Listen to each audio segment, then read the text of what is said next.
Can see you were very thirsty, lots Extremely of energy. thirsty. Yes. Every time after I play Mamma Mia, it gets worse and worse and worse. It's like showering. Yes. But how do you feel after your performance?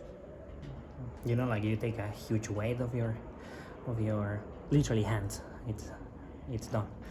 Even whoever goes to the concerto round, it's already more like an enjoyment, you know, a celebration. So looking at your program, I could think that you couldn't decide between Prelude and Sonata, and you decided to play both.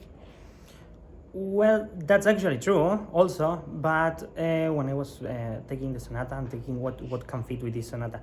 It's so special, it's so just special, abstract and special that nothing fitted with it, you know. And I started to look, maybe the preludes, you know, it's something that I didn't think of it before.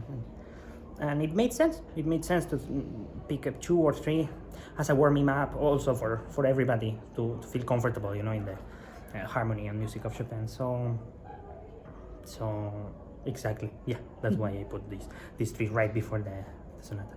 So in the third stage, one may say that it's all about mazurkas, or mazurkas are very important. If you were to explain to somebody who doesn't know this form, what would you say? How to play mazurkas? How to play mazurkas? Really, it sounds very stupid, I know, but enjoy yourself. Enjoy yourself, because everybody tends to think about this form as a very abstract and extremely like taking care of each note. Yes, every note is extremely important, but if it doesn't hold together and you cannot have somebody next to you, you know, in a beautiful polished dress, you know, dancing, beautiful, just beautiful. So even if you take every note, a single note, very sensibly, if you cannot see somebody next to you dancing it, I mean, it's for nothing. So really have that image next to you and it will work eventually. And regarding the cultural specificity of mazurkas that are very Polish, as you said, did you find some similarities between these dances and maybe some Spanish ones? Absolutely. Actually, some of the, how to say, even trills or ornamentations are very typical also in Spanish culture.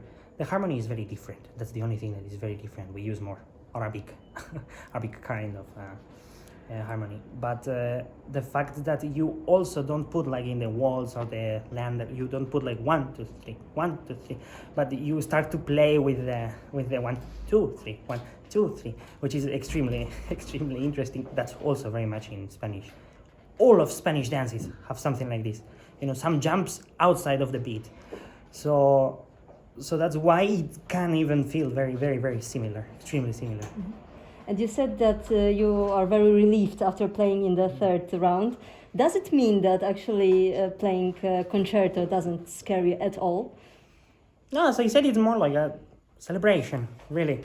I don't see the concerto as, how to explain it. The sonata is not a festivity. Nobody could think the sonata, let's say, to represent any kind of festival holiday, really.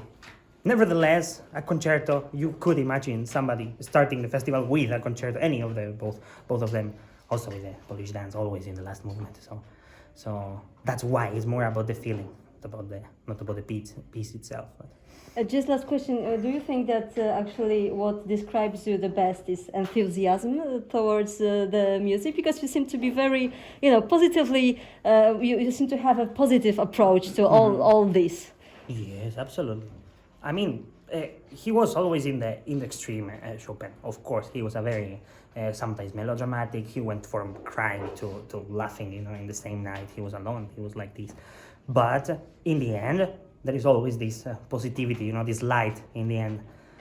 Very few pieces have this extreme dramatism and tragedy, like there is no hope at all. Very few pieces. There is always that hope in the end, after all this bad feeling, and he's just bad feeling everywhere. There is always, in the end, there is always hope. So.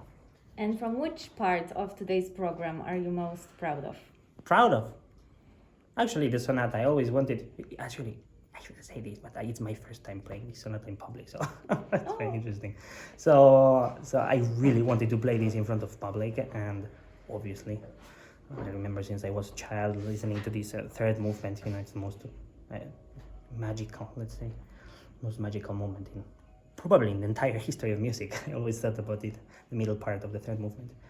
So that atmosphere, being able to be, how to say, not the producer, but the tool with which that atmosphere is created, it's something I won't ever forget, that I have to say. Okay. Great. Thank you so much, Thank and you. good luck. Thank you Fingers so crossed. much.